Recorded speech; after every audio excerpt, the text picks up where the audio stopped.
Yes, what's good, everybody? Welcome back to Veterans Minimum. I'm your host, Nick Deus. At Nick Deus10 is where you can find me. I don't want to waste any more time. Let's get right into it. My guy is calling in. A double, fresh haircut, looking sexy as hell. What up, baby? Yeah, this is the biggest weekend. Would you agree this is like the best quality weekend of the year for football? That's what the consensus opinion is. Yes, quality. This is it because you have the four best teams from each conference. For the most part, the right teams are here, with the exception of maybe one team because of injuries. But I would agree with you. Yeah, this is the consensus best weekend of football from a quality standpoint, and I'm excited, man. We've always seen some. I mean, dude, last year's matchups were all time. Like that's the greatest weekend ever, right? We had that Bills Mhm. Chiefs game. We had the all of them were within one score, right? You had the The Rams and the slugfest in Lambeau. right. You had the Rams and the Yeah. Bucks also. So yeah, man, let's see if it could be duplicated this year. Though, don't want to talk too much betting because we do got Kenny joining the show later on. But Alan, most of these games last year were less than a touchdown point spread. So the games were expected to be close. Where Mhm. here you got a couple of, plus eights, plus nines. So There's some mismatches, but I do think every team that's here deserves it. Like we could say we want, but the Jaguars or I think no Giants fully deserve. Like I think the Jaguars might be the one choice people are like, oh really? But look, man, I don't want to go on a Chargers rant, but no one's convincing me the Chargers belong here after that. do you have any quick thoughts on what happened with the Chargers? Because I've expressed mine. Man, I just obviously Joe Lombardi, he's gone. I think so with teams like if you're not able to run the ball with the big lead, like no semblance of a running game, it's going to come back to haunt you. And I just don't. I think that's what you got to do to put together these long drives. Like when you have a 27-7 lead and you can't put together any sort of running game, it's going to affect you. And yet, defense looked kind of soft, and Herbert didn't make the plays you expect him to. But and it looks staley. But I think if the Chargers are really going to take the next step, they have to use Eckler as more of an accessory than a lead back. And I think they really have to do some soul searching this offseason to boost their O line and running game because that's the way to defend the lead, especially when, of course, you have the Mike Williams issue, which that's another ordeal because the Chargers really need to score at least 34 points in that, and they didn't get to it. So it's a multitude of issues, but I look at it mostly offensively rather than defensively. Yeah, I agree with you, man. And I expressed my concerns on the pod earlier this week. If you haven't checked it out, go and check it out. I was joined by Jason Griggs, a buddy of mine out here in Vegas. He's a big Cowboys fan, and we were chopping it up, talking about it. And yeah, all my concerns. I just wanted to hear what Alan had to say about that one. But I do want to dive into this weekend, man. We'll go in order of the games, Alan. But I have a couple of interesting notes and tidbits as we're running through some of these games. I want to mention that the NFC East becomes the first division since 1997 to have not one, not two, but three teams in the divisional round. And who would have thought, right? Like last year, this division was the laughing stock. It wasn't too long ago that it was a joke of a division where I believe it was it like 8 wins or 9 wins that got you the division title, and the NFC Yeah. least was the Mhm. nickname, and then to have it in now as you got the Eagles, the number one seed in the NFC. You got the Cowboys, who one of the top teams in the NFC in a lot of people's perspectives, and then you had the Giants sneaking in also. So it's cool to see that division turn around. And yeah, Sounding very reluctant to say anything good about the Cowboys there. I looked at your facial expression, the big pause, very reluctant to talk about the Cowboys after that sensational Monday night performance. listen, man, my pockets are not going to recover for a couple weeks. It was rough. It was rough. This is the game. This is the game I chose. This is the life I chose. Right, but It's it's the gonna life I be choose. yeah. So it's the life I chose, man. This is the game. Sound That's like a it. true I'm rapper. rattled. I'm rattled, bro. Oh You man. can't hear me. I can't even put Uh, sentences together. It's been oh rough, man. but I don't want to talk about wild card weekend. Let's move on. Ages of the 8 remaining quarterbacks. Did you catch this one, Alan? They're all under 30. All under 30. You got Trevor Lawrence, Brock Purdy, both 23 years old. Jalen Hurts, 24. Daniel Jones, 25. Allen and Burrow, 26. Mahomes, 27. And the old head is Dak Prescott at 29 years old. this is the next generation. A lot of the quarterbacks that are in here are the ones that we thought would be here and would be making noise moving forward. And I can't stress this enough, man. And we see it immediately in this first matchup. 5 of the 8 guys have rookie contracts. They're not getting paid anything significant against the cap like some of the other teams in the NFL. And that's the biggest luxury you could have. And that segues into Jaguars versus the Chiefs, Alan. Hit us off. What are you looking at in this game? Ooh. I want to see how Steve Spagnuolo fires up the defense because this is Spag season. Like every January when the Chiefs get here, it's like okay, their defense is looking kind of rattled. We like the whole season's been ups and downs, but for the most part, I think Spags gets his defense to play come January. And I just think, man, that first half with Trevor Lawrence, like I would say 2 of the 4 interceptions were on him. One is a really good play by Bosa. The other one, I thought Samuel Jr. got away with the DPI, but the third and fourth interceptions were just, I don't know what reads he was making. I just think Spagnuolo, he's going to crank up those blitzes. I think he fully depends on Chris Jones, who, to me, I think Chris Jones is now the best interior defensive tackle in the league. I know, look, everyone loves Aaron Donald, but that Chris Jones had a year where he could be defensive player of the year. I know Bosa is a consensus pick, but Chris Jones has just been so dominant. So I'm actually looking more forward to seeing what the Chiefs defense could do because this is the time of year where they really crank it up against a Jaguars offense that, oof, man, you can't count them out regardless of the playmakers they have. They have a weird group of playmakers, but they get it done. And I just think also we can't go without this conversation talking about the really cool aspect of Doug Peterson, a former quarterback and a former offensive coordinator under Andy Reid. So that coaching connection, that's going to be really exciting to watch. You also have the wrinkle of Andy Reid as a head coach, 27-4 coming off a bye. This is just straight up. It's not against the spread, though his against the spread record is really dominant as well, Alan. But extra time to prepare. We've heard about this. And we've also seen him with Kansas City too. They've had a bye week pretty much every time he's been there for the most part. Yeah. And there's another scenario where they're going to have extra time to prepare. You're right. It's teacher versus pupil once again. Doug Peterson in his career as an underdog in the playoffs, 6-0. So that's something where they're playing this underdog card. Trevor Lawrence. He was an underdog against Minnesota and Atlanta? Yeah, dude, because they had that run. Wow. They had the backup. They had Foles, Bro, yeah. you don't remember when they pulled up in the underdog mask? That became like their battle cry. Yeah, I know. It's just they were a 1 seed and right. I get it. Yeah, it makes sense. It was just weird that aspect, but given their offense looked like pure trash the last month of the season once Wentz down. So and we got to remember this was Carson Wentz MVP, right? Like Carson Wentz was, and then Foles. Yeah. He was minus 500 before he blew out his knee against the Rams. He was going to win the MVP. All he had to do is just play those last 2-3 games, how many games that were left. So, that's why, you're the 1 seed. Yeah, it's all fine and dandy, but that's why that was the battle cry, bro. All the guys, Jason Kelsey, Chris Long, also, shouts to him. Lane Johnson. Yeah, like they all had the underdog mask. So, it's going to be interesting to see now that dynamic also because Mahomes is 3-0 against the Jaguars in his career. And granted, look, it's not exactly, they weren't a powerhouse most of the times that they played them. And there was that one year where they were like a 22-point favorite at home against the Jaguars. And this is a rematch from a regular season game. We mentioned on last week's episode, we had a lot of rematches, non-divisional rematches, I should say, where 72% of the time, the team that wins that regular season game ends up winning in the playoffs again. Of course, my boys, the G-Men, they derailed that trend. They were part of the 28%, Allen. But to me, I think it's going to come down to, I just think that the Chiefs have been silent all year round. They've turned it on when they've needed to.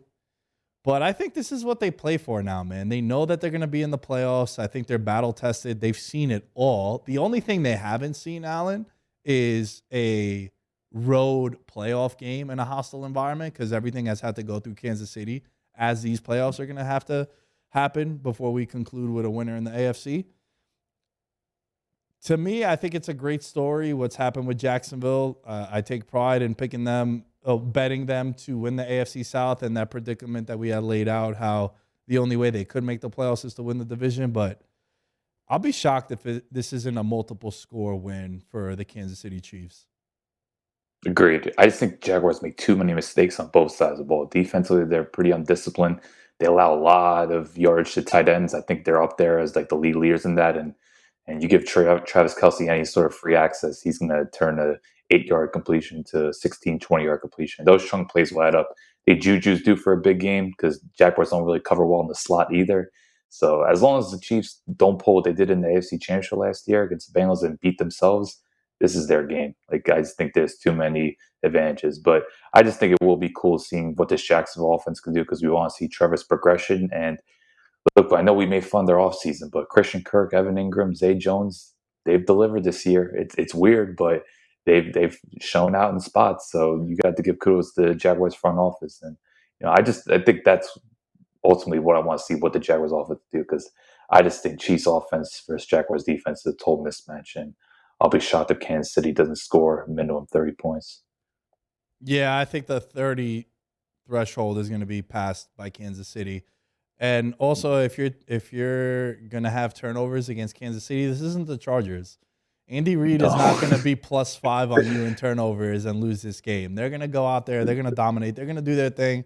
I see this being a big Kelce game. I could see them continuing to run the ball. They had 155 total yards in their first meeting.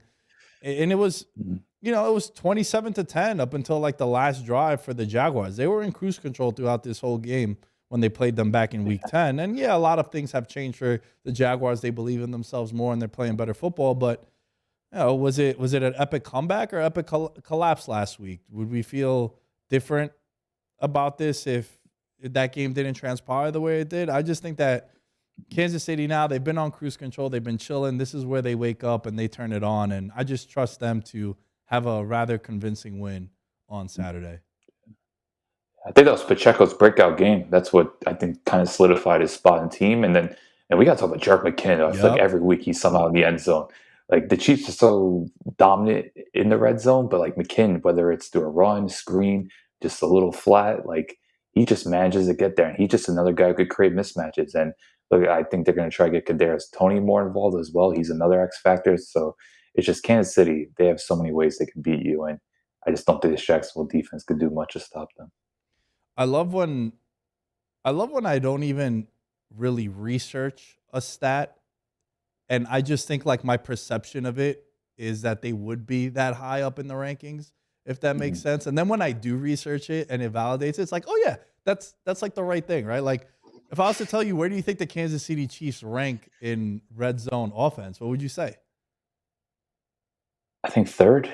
Yeah, they're second, right? But like what I'm saying is that it seems like that would be the case. If I was to tell you, they're 23rd, you'd be like, what the hell, 23rd, right? But and then the Jaguars' red zone defense is 17th. So I think that's a big mismatch. They score touchdowns. You got to score touchdowns against Kansas City. Also, I think it's a rather comfortable win for Kansas City on Saturday. Hey, I'll give credit to Doug. You know Doug's going to go for it, though. He'll go for it every time, at least. That's what I'm saying. Like, even though it's a mismatch, this is going to be fun. And I do think they deserve to be here. So I want to totally just put down the matchup. Like, it's going to be entertaining. It's just, you're not going to get any. I highly doubt we'll get like a one-score real nail-biter. Saturday night, Giants at the Eagles. The Eagles won the regular season series 2-0. The second game really didn't matter. We had Davis Webb out there. I think no Leonard Williams and Adoree Jackson the last time that they played them was a competitive one. Yeah, the one that mattered when they played them in week 14 and the Eagles just destroyed them. I think having them back. Look, last week, dude, heading into that Vikings game, the Giants social media team put out the injury report and it was just ... with a wink. They had no one on the injury report. And I've told this story many times when I was at the Super Bowl in Indianapolis when the guy that hooks me up with Giant tickets was like, yo, we're going to win this game. And he was very confident. And he said it's because no one from the week 1 roster of the 53, no one that was a starter or a significant role player, it was like the backup right guard, was inactive for the Super Bowl. So it's being healthy at the right time. Where Philly, Jalen Hurts isn't on the injury report this week, so I think he's going to be fine. But also, there are a little bit of concerns. This is a big spot for him too, right? The first time, as we got my guy Sean out there repping the Eagles jersey, Eagles jacket. Listen, man, they're out here all year long. They're out here. Him and Ryan do the sports gambling podcast, and I don't know how them two get along all these years. Eagles and a Giants fan, bro. I would never be able to do that, Alan. I would never be able to That's do a it. rivalry. Yeah, That's a rivalry's rivalry. I can't date a girl that's an Eagles fan. Imagine me having to have a co-host that's an Eagles fan. Like it's getting a little crazy here. But the Eagles finished 14-3. Their only loss being handed to them when Hurts was in the game. Only one loss, excuse me, of the three where when Hurts was actually starting in that one, and that was the game against Washington. And I'm fascinated to see what this is going to look like because Philly played a lot of their starters in that Week 18 game. The Giants played Davis Webb. Like, no one really played for the Giants. And they put up 22 points against the Giants. And I wonder if, like, his shoulder is still a concern from him because he missed Week 16. He missed Week 17. And, you know, he hasn't really had to play in, what, like 6 weeks, would you say? Where it mattered? Yeah. This was a concern this was a concern that we had when we were talking about this matchup when we were previewing Week 18. Like, yo, you should play him at least because the last thing you would want if you were Jalen Hurts is to just go out there. All right, yo, you haven't thrown in 5 weeks, and now it's a divisional game. Well, they had to secure the 1 seed too. Philly's a team that had to get the 1 seed because they have a huge home field advantage. Like it's very intimidating going to Lincoln Financial Field, especially under the lights. I'm gonna make the case against the Giants, though.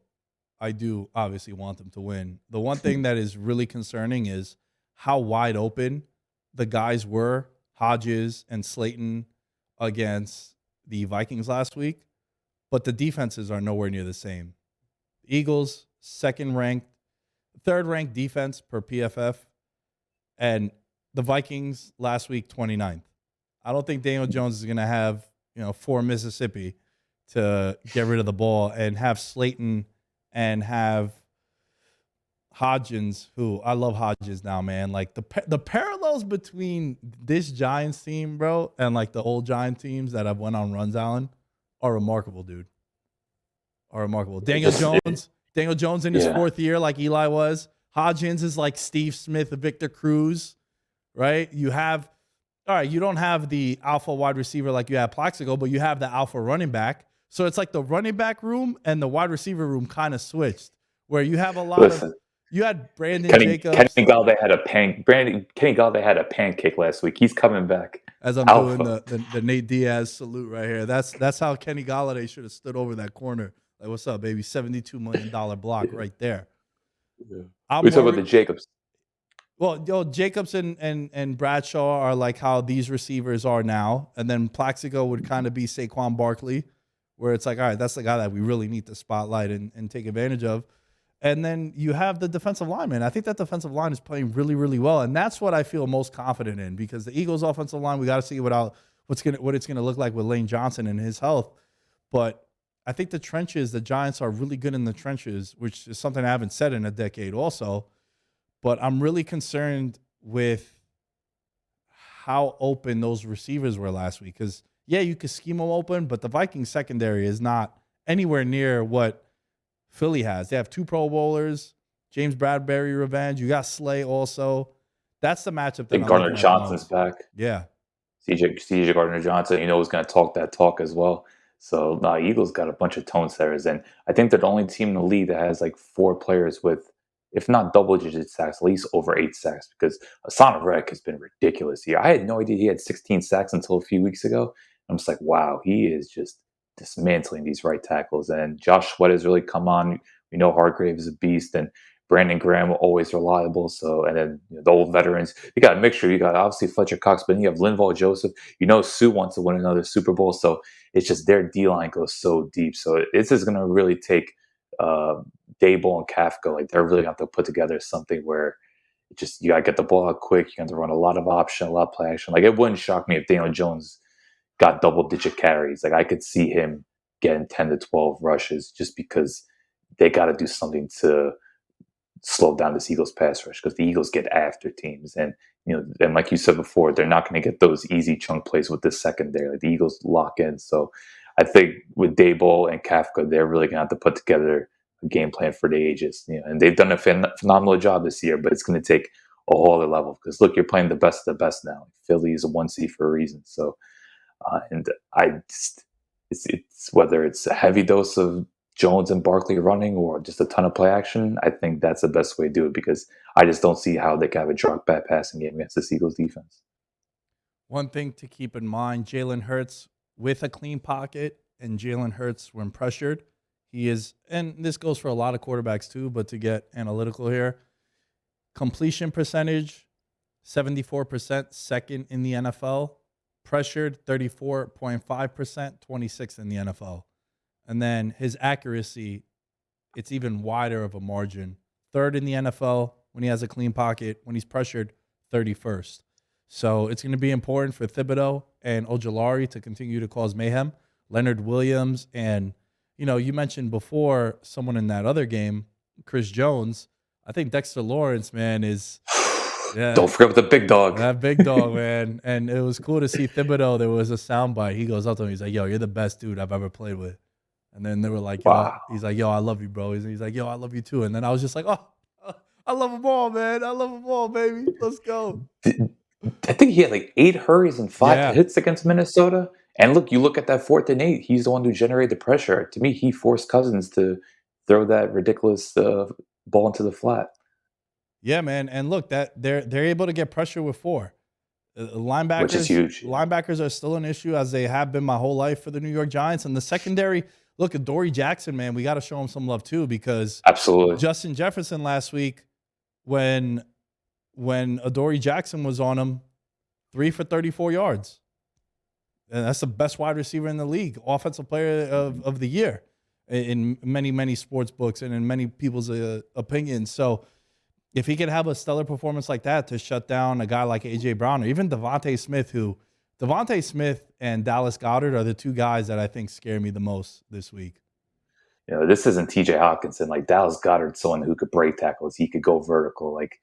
And just watching the Giants linebackers in coverage, it's a huge mismatch. So I think I'd be really concerned about what Goddard could do, and of course Devontae Smith, and then how they utilize those running backs. Like Gainwell can be a problem on those option routes as well. So I think the middle of the field, that's where the Eagles could attack because who knows what Hurts is going to be like when it comes to handling the pressure and throwing outside numbers. Like I could see the Eagles going maybe a little bit more of a run first approach and just utilizing a bunch of play action and just hitting Goddard down the seam because it's just you just saw how much easy looks Hawkinson was getting, but now Goddard's someone that could really do something after a catch.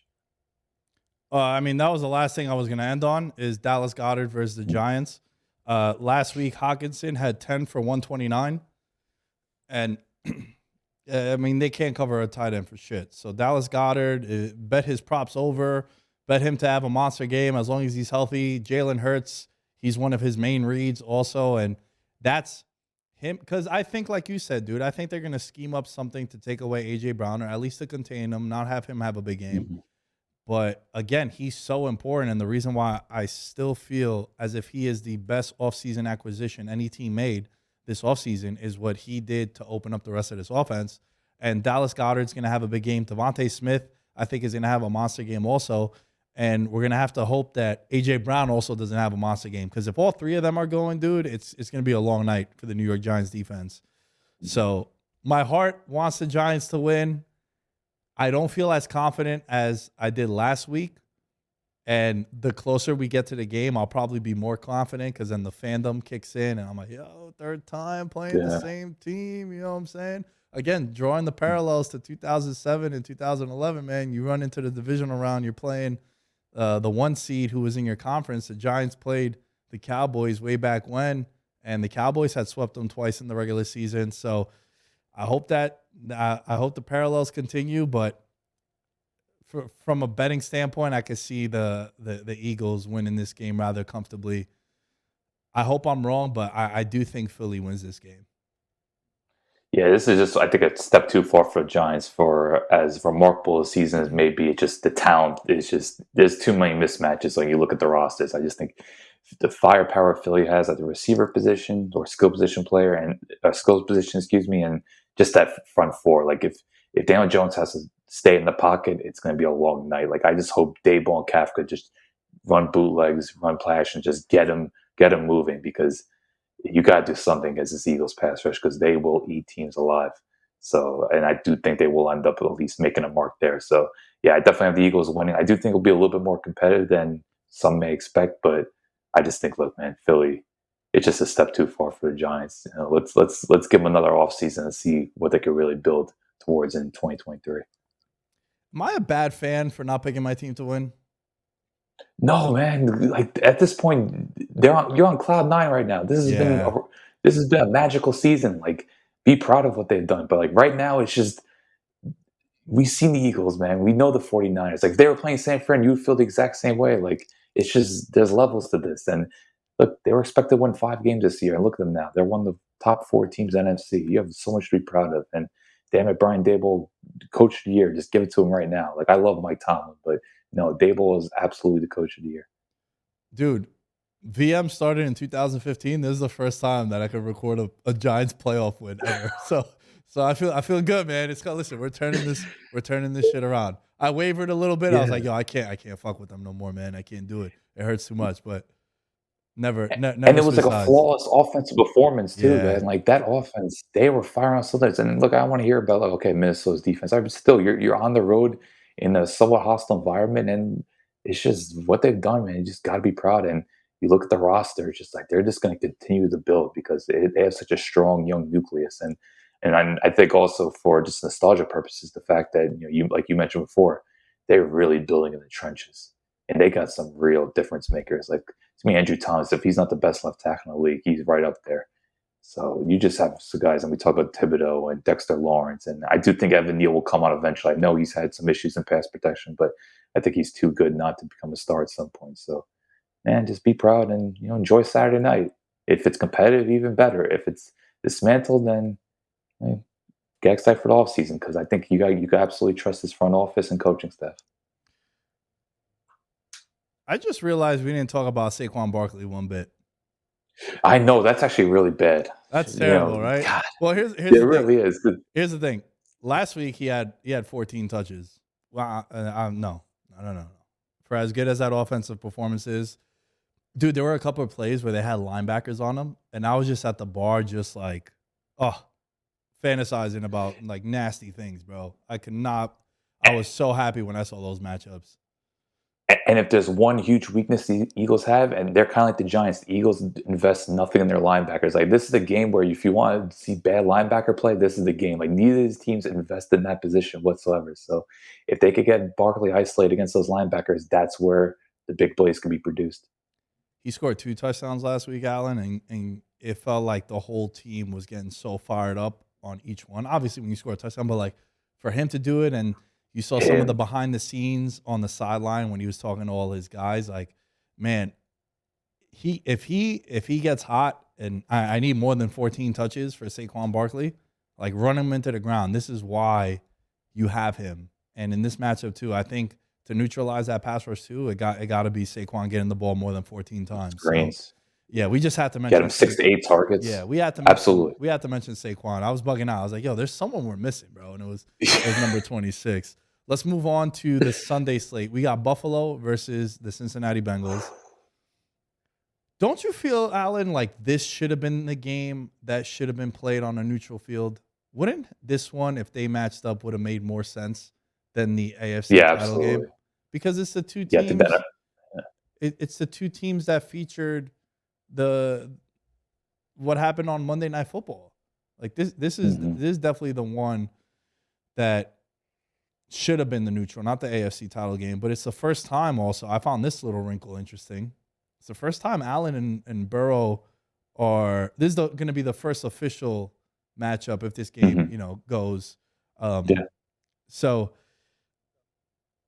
I kind of like Cincinnati in this one, dude. Same, man. Like to me, this is easily the hardest game to call, but it's just I know you've been talking about the Bills' red flags for at least 2 months now, and like I'm starting to recognize it. Like I thought that Miami game, there were just so much concerns. People are talking about Cincy's offensive line being a mess, and yes, unfortunately they are with 3 backups now. Like Jonah Williams dislocated his kneecap, so between the right side being a disaster, now backup left tackle. Like I know the Bengals O line's bad, but you watch this Bills O line, man, they cannot protect. And I just think if you're so dependent on Josh Allen creating magic, which granted he can, obviously, but these turnovers are starting to catch up, and the Bengals are one of the last teams you want to give extra opportunities to because you know how lethal Burrow is. So, yeah, I'm. The more I think about it, the more I'm going Cincy in my head. We'll obviously do more of a breakdown, but it's just people want to compare Burrow and Allen. Burrow just looks so much more poised right now, and he's just making the better decisions under pressure. While Allen, it's just a roller coaster, and that roller coaster you can't depend on that for 4 games if you're going to win a Super Bowl. Yeah, and I think everyone's talking about the cluster injuries, and I've made note of that many, many times. That's one of the biggest things that a lot of professional bettors look at. It's not so much like, yeah, one offensive lineman is down, you can make up for it. But when you have three or four, like we talked about the Chiefs many years ago on the Super Bowl, like that was the biggest indicator that should have told you everything you needed to know about taking Tampa Bay in that game. But you've seen it time and time again. But it's interesting because Burrow is the only quarterback in NFL history to be sacked as many times as he was last year in that divisional round when they played the Titans. Sacked 9 times against the Titans, bro, and they won that game also. Granted, Money McPherson was going crazy in that game too, hitting all those field goals. But if there is a guy who has the swag and the kind of play style that can negate having a bad offensive line, I think it would be him. And also, we've seen him do it too, right? Like this isn't the Giants having 4 new starters come Sunday, and we haven't seen it before with Daniel Jones not having Andrew Thomas out there, right? Like this is a guy that we've seen have a way worse offensive line and be productive. And then the last thing I think that is really important is, dude, the secondary for Buffalo.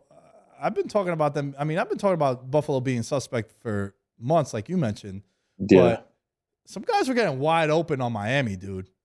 And now yeah. you're gonna have T. Higgins getting behind you, Tyler Boyd in the slot, obviously Jamar Chase. Like they have a lot of weapons that they could attack Buffalo's defense. And to me, they're playing with a chip on their shoulder too. Like with everything that has transpired and this game being the rematch now and this game being in Buffalo, I'm leaning towards Cincinnati. There's a lot of parallels here. Like both teams have very similar weaknesses. Like both secondaries are concerning right now. I thought since these corners without a Wouzier is a problem. Like you saw Eli Apple jump on that sluggo by Demarcus Robinson. Good lord, that was ugly. So I think they're missing a Wouzier, and then the Bills. Tre'Davious White just does not look the same, and they don't have great corner depth to begin with. I think they're missing Micah Hyde as well, who's arguably their biggest leader, along with Jordan Poyer. So I think the issues in the secondary is rough. The O line's bad. Neither team has a consistent running game. I think Mixon, I don't know if he's injured, but he just does not look the same. So it's kind of strange how like they have the same flaws, but both of them have similar firepower. Both teams have great linebackers, by the way. This is like the opposite of Eagles Giants. If you want to see great linebackers, watch the linebackers. Guys like Logan Wilson, Matt Milano, unsung heroes. Absolutely love seeing what they do. But it's just, yeah, there's a lot of similarities, and that's why I know it kind of sounds cliche, but it really comes down to the quarterback play. And I just think Joe Burrow, how can you not trust him more than Josh Allen right now? Like I was thoroughly impressed by how Burrow stayed composed against the Ravens because the Ravens were slinging a lot of heat, and there was never a time I felt like Burrow was going to turn the ball over. Like I felt like he made every right decision. He had that one play where he made Roquan Smith miss. Roquan Smith had a clear gap, and Burrow just sidetracked it and ran up field 7 yards, get the first down on third down. Like I just think Burrow is just he's used to these beatings. He used to being under pressure, and Allen, I just think relies too much on his arm, and he just tries to make the impossible play, and it comes back to haunt him. And it's just the margin for error is not high when you play Cincy. So yeah, I'm fairly confident with the Bengals, but look, let's not underestimate the Bills, and we know how powerful that home field is. Am I crazy for thinking that the Cincinnati defense is the best unit in this game? Like overall, Yeah. Offense, defense uh, for both sides. I'm still going Bengals offense. Even with the offensive line It, injuries? it's a That's concern, why but like, that's why I mentioned it, right? Like I would probably pick the Bengals offense first if they had all their mhm. starters, but I think the one that I trust the most right now would probably be their defense.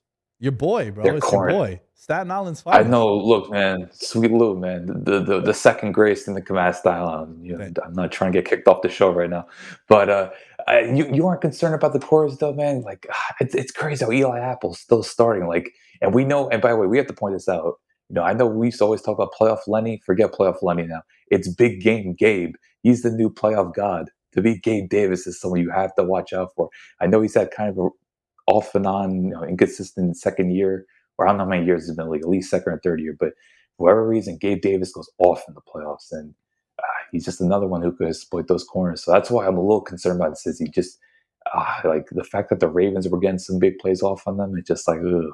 Because the one thing you could say about the Bills is they got the playmakers on the outside. Some of you are living under a rock. The number one draft pick out of Staten Island is the Wu-Tang Clan, as Alan was referencing. He made a terrible mistake a couple of weeks ago, and he said Pete Davidson. Yeah. I was like, bro, Wu-Tang is forever. Don't get it twisted ever. Who do you are you going with Cincinnati in this one? Yeah, I'm going with Cincinnati. Damn, Like both of us. yeah, I was more impressed. Like I think people underestimate how good they look against Baltimore. Like Baltimore's a tough team to go up against and beat multiple times. So and I know both teams are beat up. It's just the Bills are making too many mistakes for my liking, and I'm going to trust a better quarterback here. I'm with you, man. I kind of feel the same way. I think the quarterback I trust the most is Joe Burrow. Honestly, it might be Mahomes as the only other guy that I trust more than him. Like he's up like Mhm. from all right. I bet this guy. I know he's not gonna do no dumb shit. I don't need to worry about. He would probably be first, honestly, from that perspective, because Mahomes gets a little wild, and that's a big part of Yeah. his greatness also. But Joe Burrow, it's like the only way I see him making mistakes is, a tipped ball at the line that gets Mhm. ricocheted in another direction and then it gets picked off. Like he don't really make mistakes in games of this magnitude, man. And I think that's a deciding factor. And I also think what we were talking about before, man. And look, it's very sad what happened with Damar Hamlin. It's great to see the progress that he's made, and you could already see him running out the tunnel and doing some crazy stuff with him being in Buffalo. But I think since he's fired up for this one, man, this is a big game, and they feel a little slighted. Like the Ravens might have won the division if they would have beat them in Week 18 off a coin flip. Like Yeah. like I feel like they've just been just violating Cincinnati all, on and on the NFL. I mean, the offseason they were getting doubted, and they don't fix Right? stuff because they Yeah. got they got some characters. Like dude, like speaking of, I didn't speak enough about Jamar Chase. Like everyone looks at Jamar Chase as this vertical threat. Like okay, the guy turns 50, 60-yard plays. Dude, I forget how good he is after a catch when it comes to just breaking tackles. Like he is a problem to bring down. Like Baltimore has some big defensive backs, and he was just breaking tackles at will. So even if they can't get those downfield shots, like they got the playmakers that they could go those 6-yard hitches or those stop routes, and they could just get those plays and just keep putting together those 10, 12 play drives. Like Cincinnati's not dependent on the big play. Like they could get those 12 to 15 play drives and really chop down on this Bills defense. So yeah, I thoroughly like Cincy, and I think we've been on them all year, and I'm expecting this firepower to outlast the Bills. Strong call on talking about them being disrespected in the offseason as well. And then also, if you think about it, going back to Joe Burrow and being able to handle the circumstances of having a weak offensive line, I think the things that they could do well is that underneath stuff to guys like Chase and to Higgins and to Boyd. And then the Hayden Hurst. yards, yeah, Hayden Hurst also. So Mhm. the yards after catch as well is going to be a big part of this game too. I like Cincinnati. It's that I think they're going to be playing the Chiefs in the AFC title game. Again, rematch. Oof, fantastic rematch. Yeah. All right. You said that this one that we just broke down was the hardest game for you to figure out. For me, it's this one, dude. And I can't believe I'm having this conversation. Yeah. Take the floor. Talk about it. I want to hear this because last time I checked, shout to late great Nipsey Hussle. But last time I checked, you couldn't have been more down on Dallas. And are you now going from this one game? I want to hear this. This is a real overreaction, or you? I want to hear these takes. It could definitely be an overreaction. I might be Yeah. a square and looking at that primetime game. I mean, all the games are primetime now, right? But looking at that Monday Mhm. Night Football game and seeing that performance, I'm always a little concerned when a guy has the best performance of his career, what's going to happen the next week. And that's what I think Dak Prescott had on Monday night. I think that's the best game he's ever played accounted for 5 touchdowns, threw 4, ran 1 in.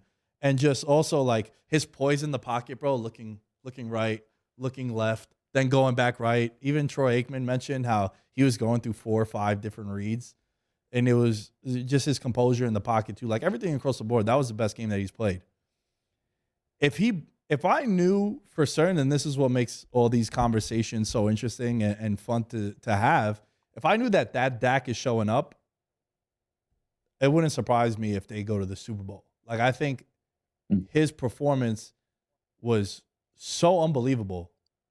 But on the flip side, that's what worries me also. Like I have a rule in the NBA. I don't bet the NBA much. I think NBA regular season is wild to bet on. It's too volatile. You have guys on minute restrictions, 3 games in 4 nights. Dudes are just not playing, like 7:07 in the East Coast. You've bet the Sixers -4.5, and then they're like, oh, Embiid's out, personal day or rest or something. And load management, that's what it is on the official injury report. And then you're like, oh man, I just took all his totals over or whatever it might be. And it's just too chaotic for me in the NBA regular season.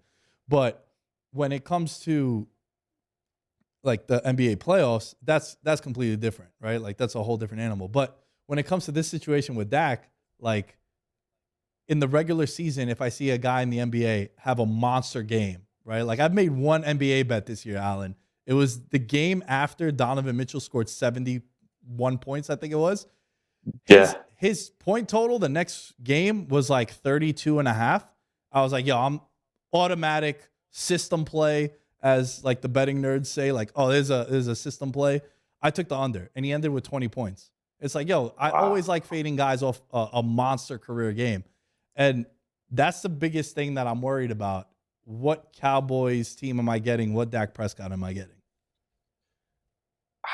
Man, but you got to take into account their opponent, though. That's the biggest thing, though. Like you talk about him looking left and right. I don't know how many times he's going to be able to go through his reads against this San Fran pass rush.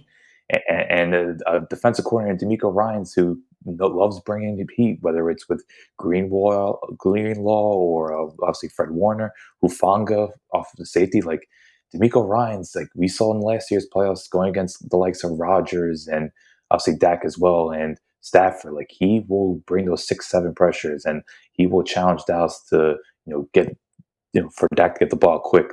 Now, granted, I think Dak did a phenomenal job against Todd Bowles' blitzes. Like he was on money, especially throwing a Gallup. I thought Gallup had arguably his best game of the season as well. But I just think San Francisco, the team speed is just so much different. Like, my biggest issue with Tampa is just I think they're one of the slowest teams in the league across the board. San Fran, I don't think there's many teams that could say they're as explosive as them. Like San Fran, they're hard hitting. They just accelerate on the line of scrimmage. Obviously, how dominant Bosa is, but it's just they're so well coached and they're so explosive. I just think it's such a huge contrast to what Tampa is, and that's where the real challenge lies. Because if Dallas brings their A game, yeah, I agree, they could beat anyone. But it's just wow, this is a really difficult matchup on both sides of the ball. Because to me, they're playing arguably the most well-rounded team in the league. I love that call on the opponent. That didn't even cross my mind because this is a completely different animal. The speed that San Francisco has across the board, offense and defense, is wild, and it's going to be very noticeable for Dallas early on. And also how physical they are, too. The 49ers played on Saturday. Dallas played on Monday. Yeah, they're playing on Sunday, but those 2 extra days to prepare. And, like, San Francisco, man, there was a trend, I think, like, the first 15 weeks, every team that played San Francisco the week after they lost. Every game. Oh, it was every game. Really, the whole season. Yeah. Wow, so everyone that played San Fran the week before lost. That's like that LOB stuff. Remember the Seahawks? Seahawks from like 2013 to like 2015. Like there were so many times where it was like, yo, auto fade the team that they just played. And wow, damn, I remember seeing it was like 0-15 are the teams that played the 49ers because of how physical they are and how smash mouth style of football that they play. Yeah. So it's going to be very noticeable, man. And look, this is a rematch from the wild card round last year in Dallas. And I think that the Niners team this year is way better than the Niners team was last year. And I think it all comes down again to Purdy. I think depending on how you feel about Purdy, do you think that he is the guy who's been on this like winning streak and he's playing that well? or do you think that it's going to crash and burn? It's still so difficult for me to really, really get behind them, even though I would say they are my pick. It does scare me that everyone is picking San Fran, and it also scares me that in the end of the day, it's a third string quarterback. Like at some point, that's gonna come out. I know we're saying this, but man, at this point, I think you just gotta look at it as like Kyle Shanahan's a top 10 quarterback in this league. Like his scheme is just so favorable to whoever the QB is. Like even years ago, like Nick Mullins was looking like an actual respectable starter. Like that's how crazy Shanahan's offense is.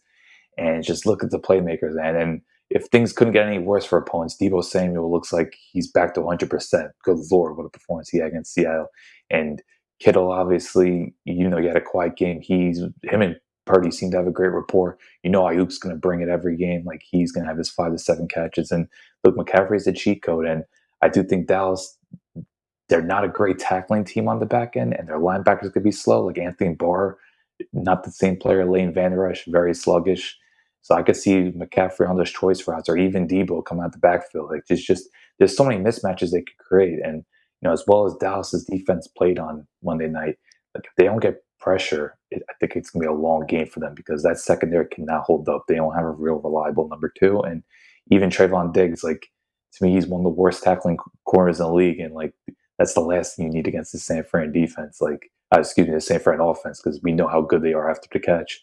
So I don't think this is a good matchup for Dallas at all. Like unless you need Parsons, Lawrence, and that defensive front to really take over, and you need that all. They basically got dominated the trenches to win this game. If they even have like a somewhat competitive battle, like I think they're going to get beaten pretty handily. Like they have to literally own the trenches to even have a shot to win this. I think a defense is gonna score a touchdown in this game, Allen, and here's why. Cowboys led the NFL in forced turnovers with 33. They already have one in the playoffs. Second, the 49ers with 30. So these are the two teams with the first and second ranking on turnover differential in the NFL. There are two defenses that are very high risk, high reward, and very consistent with getting turnovers. And you have two quarterbacks who, again, it's a third string quarterback, rookie quarterback. And every game that he's going to be winning is going to be the biggest moment of his career. And now this is the biggest moment of his career. And they got another guy in Dak who tied for the NFL lead in interceptions, despite also missing a couple of games too. So I think a defense is going to score a touchdown in this game.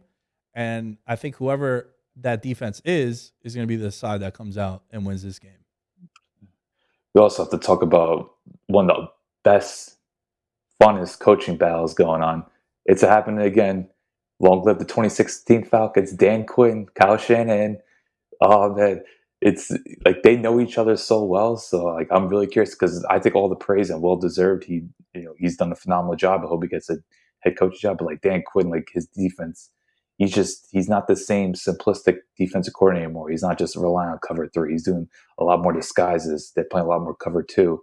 They're making sure they're not getting beat over the top. So I'm interested to see what Dan Quinn could bring because right now Kyle Shanahan just seems to be on another level. Like I don't think there's a better play caller right now in football than Kyle Shanahan. Just what he's doing with Purdy. So this is another one of those games where you're really looking for, just in general, all 4 games. When you see like these top tier teams, you want to see what the coaching is like. But given the nostalgia factor, especially as a Falcon fan, like I'm definitely looking forward to this. But also just because like this Dallas defense, they looked like the best defense league for 3 months. Then they looked average for a month, and after Monday night, now it looks like they're back to their dominant ways. So it's just like they're so high variance. What's it going to be like to go against the offense that's truly a juggernaut at this point? So I think that's another thing to keep account. Just the two old pals coaching against each other that really create history in Atlanta. I disagree with you in the sense that these matchups are all compelling. If I wasn't a Giants fan, bro, and I had to miss Saturday's games, I probably would. I think the banger games are definitely on Sunday. And You don't think though, Dable and Sirianni, like these are two excellent coaches. Like they don't might have the ties, but I think, oh man, how like Wink Martindale, like what he's doing as well. Like I think all across the board, these teams have great coaches. No, for sure. But if we're talking about the games that I think are the hardest to pick and the best watches, I would Oh, I oh would say yeah, Sunday's games are absolute bangers. oh And yeah. yo, I go as far as saying I think whoever comes out Sunday, that's going to be your Super Bowl. I think the winners of the Sunday games will play in the Super Bowl. That's my hot take from divisional round weekend. Okay, okay. So it's going I to be mean, it's definitely possible. it's a But combination of wow, Cowboys Niners versus Bills Bengals. That's where I'm leaning. man. I can't Right off believe the I'm having Chiefs this at your own risk. Yeah, I I don't know know. about the Chiefs, man. I wouldn't, yeah, because I'm a little down on Philly right now. Like I'm all in on San Fran. I think people kind of recognize that by now. The way I talk about San, like I get so giddy talking about the Niners just because they're just loaded. But I would not want to write off Kansas City. That's a dangerous game you're playing. Before we wrap up, who you got in the Cowboys Niners game? Oh, definitely the Niners. Like I didn't really have to think about this. Look, I'm happy for the Cowboys. I think Cowboys they're a really fun team, but look, the Niners are just too loaded. It's kind of like Giants Eagles, except the talent is even better between these two teams. Like I think it's a little more competitive. Like the Cowboys obviously have star power, but it was like the Niners. It's just they just beat you in so many ways at this point, and I just think them getting McCaffrey just creates so much more mismatches, and I don't think it's going to really take a team that could score 30 points consistently to beat this Niners team. Like you really got to have a juggernaut offense, and you got to have a defense that could really bring the worst out of Purdy, and also defense that can generate pressure as well. I agree with you, man. You swung me. I came into this thinking Dallas. I can't believe it. I can't believe it. But I came into this pod thinking Dallas. And then you mentioned the thing about the speed between Tampa and what they're gonna face now. And I think that's the biggest edge that I can give San Fran. Uh, I'm curious though, like, what made you like? Obviously, look, we know how good San Fran is, but what are your overall thoughts on San Fran? Like, what were coming out? I know it was kind of one of the only forgettable game coming out last weekend. It was the only non-single digit, well, besides obviously Tampa and Dallas. But like, I don't know, what's your viewpoint? Like, what's your feeling on San Fran at this point? Because I'm a little surprised that you aren't as optimistic about them. Nah, I think they have the most versatile offense that I can remember in all my years of being a football fan and consuming the NFL the way I do. uh, I talk about it all the time that they could have the same five skill position players and run nine different formations. They could go big, they could go heavy, they could rotate guys. So, and their defense is the best defense in the league. I've been saying that all year also. So, I think ultimately I don't get fully behind them because of Brock Purdy, but he just continues to just prove everyone wrong. And I will say this as we wrap up this show, well, as we wrap up this segment with you, Alan, is to all the Cowboy fans that have hit me up and they told me, Uh "Yo, oh. no, no, no," but hear me out. They've hit me up and they've said, "Yo, beat Philly for us, man. Beat Philly for us," because they're looking past San Fran, and then it will be Giants playing in Dallas, right? And Dallas has had our number. It's like, yo, the only thing I'll say is like, yo, be careful what you wish for, because if the Giants, bro, if you think I'm unbearable now, if the Giants beat the Eagles and then beat the Cowboys in the NFC title game, oh, You might have to come back to New York yeah. Yeah, I'm not coming back for a to New York. week. I'm not coming. So One Vegas, man. week. Vegas. Yo, Alan, this was fun, man. We're wrapping up on time here and got the next segment coming up with Kenny. Where can people follow you? You can find me Alan Sturk, ALENSTRK, and you did mention Vegas. Are you on Tom Brady watch right now? Ah, cool. That's kind of how I feel about it. All Cool. right, That's all. never mind then. All right, we're gonna be I, back with a Patreon roll call, and then Kenny bets big to talk about these games from a betting perspective. So stay tuned.